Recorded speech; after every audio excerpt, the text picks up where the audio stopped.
સૌ વાલા મિત્રોને જય સિયારામ। હું દુષ્યંત પાઠક ફરીથી નવા વિડીયોની અંદર મિથુન રાશિ માટે જુલાઈ મહિનો કેવો પસાર થશે તે હું તમને કહેવા જઈ રહ્યો છું। જુલાઈ મહિનામાં તમારા માટે જુલાઈ મહિનો કંઈક અલગ મહિનો છે। આવક આવશે, બહુ સુંદર રીતે આવક આવશે, પણ આવકની સાથે સાથે ખર્ચ લઈને આવશે। તમે આવનારી આવકને તમારા મોજ શોખમાં, તમારા ઘરના ખર્ચા અથવા કંઈ નવું વાહન લાવવું, લક્ઝરી લાઈફ પર તમે ખર્ચા કરશો। આવક સરસ આવવાની છે। નોકરીમાં પણ આવક થશે, ધંધાદારી વ્યક્તિ હશે તો પણ આવક તો થવાની જ છે। બહુ સુંદર રીતે આવક થવાની છે, પણ તમે ખર્ચ ઉપર કાબૂ નહીં રાખી શકો। જો ખર્ચ ઉપર કાબૂ રાખો તો તમને ઘણું સારું ફળ મળશે। ખાસ કરીને ગુરુ તમારો ગોચર થઈ રહ્યો છે તમારી જ રાશિમાંથી, એટલે આવકના નવા નવા સાધન પણ તમને જોવા મળશે અને તમે આ સાધનથી આવકને મેળવી પણ શકશો।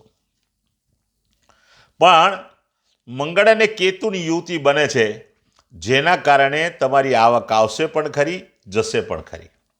તમારા કામ થતાં થતાં છેલ્લે અંતે અટકશે, તમે થોડા નિરાશ થશો।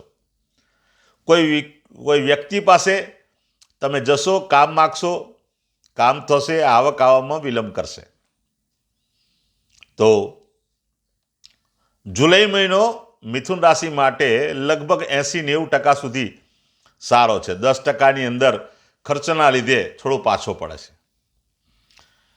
બીજું ખાસ કહી દઉં કે 18મી જુલાઈ, 18મી જુલાઈથી તમારી જ રાશિનો સ્વામી બુધ વક્રી થાય છે, જેના પરિણામે તમને નિરાશા, શારીરિક પીડા, શરીરથી પણ દુઃખ આવશે, મનથી પણ દુઃખ આવશે। તમારી તબિયત ના બગડે તેનું ધ્યાન રાખજો। બાકી જુલાઈ મહિનો તમારા માટે સારો મહિનો ગણાય। જો જુલાઈ મહિનાના બધા જ શુક્રવારે સંધ્યાકાળે તમે મા દુર્ગાના મંદિરે જઈને લાલ વસ્ત્ર અર્પણ કરીને આવો, માતાજીને લાલ વસ્ત્ર અર્પણ કરો, તો આ જ જુલાઈ મહિનો સુંદર રીતે પસાર થશે। આવક આવશે બી ખરી અને આવક સ્થિર રહેશે, ખર્ચા ઓછા થશે। સાવચેતી રાખજો, મહિનો ઘણો સારો છે, અલગ મહિનો છે, પરંતુ એ મહિનાનો તમે સદુપયોગ કરજો। આપ સૌને મારા જય સિયારામ।